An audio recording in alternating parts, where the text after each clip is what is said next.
The Higher Power of Lucky by Susan Patron and illustrated by Matt Phelan. This book won the Newbery Medal in 2007. Hello, my name is Lucky Trimble and I am 10 years old. I am from the town of Hardpan, California, which has a population of 43 people. I have had a very rough life for a 10-year-old. When I was about 8 years old, my mother was electrocuted after she stepped on a downed power line. Afterwards, my dad, who, by the way, I've never even met before, called his first wife Brigitte. Brigitte, and no, it's not Bridget like it looks, but Brigitte comes from France. He figured she had nothing else to do, and she had always wanted to come to California. Brigitte was originally going to stay only just for a little bit, but while she eventually became my guardian.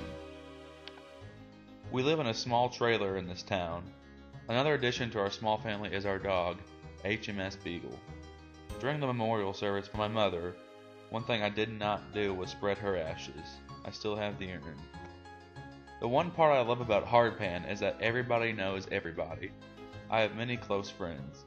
First is Lincoln, who happens to be the same age as myself. Lincoln is absolutely obsessed with tying knots.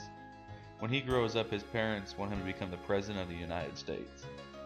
Another good friend of mine is Miles, who is 5 years old.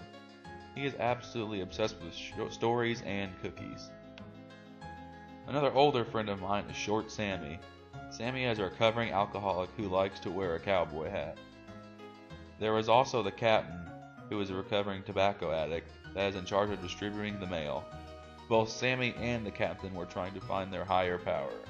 The higher power is something that I have been long searching for. One day while Brigitte was running something to the neighbors, I remembered her suitcase that she had brought here when she first got here.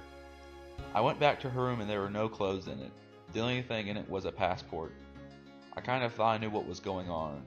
Brigitte was leaving me, and I would have to move into a foster home. My goal was to run away from home with my dog. One day I was sitting at school and our principal, Miss Baumizard, walked in and told us a dust storm was coming. Since we lived far away from school, we were dismissed early. I was so happy because I was planning on running away when I got home. Now that I got home earlier, it would mean more time to escape. When I got home, I noticed Brigitte and Short Sammy were at Captain's house. Before I left, I made sure I had everything I needed in my survival kit. Right before I left, Miles showed up at the trailer. As much as I loved him, now was not the good time to bother me. He kept bothering me and I got very angry. I pretty much told him to get lost and that left him crying.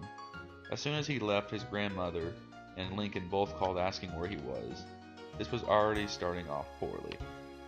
Right before I left, I put on a dress that was Brigitte's. It was a red silk dress that had never really been worn before, only when she first arrived. This made me feel like a totally different person. When I left, this dust storm was getting ready to start. HMS Beagle and I made our tough trip through the storm. It was very hard for me to keep my balance. The red dress was just about ruined. While we were traveling, we noticed something very odd. It happened to be Miles. He was huddled up in a tight ball. Miles was waiting for Chesterfield, who is a burrow I referenced in many of my stories I tell him. When I found Miles, his foot was attached to a cactus. He was obviously in pain, so I got the needles out of his foot. After that episode, we continued walking for a while until we reached a tunnel that was used for mining. Out of nowhere, we heard steps, and it turned out to be Lincoln. He knew exactly where we were. He said that the entire town was worried sick about us. All of a sudden, we saw many lights. Brigitte, Short Sammy, the captain, and many more were looking for us. Slowly, we revealed that we were indeed there. I took my mother's urn out of my survival kit. I said, "Thank you for coming to this memorial service for my mother." I then spread the ashes out over nature. When I got home, Brigitte explained to me that the reason there were papers in the suitcase was to prove identification so she could legally adopt me. She also was taking online courses to open a cafe in Hardpan. This made me realize how truly blessed I was. I found my higher power.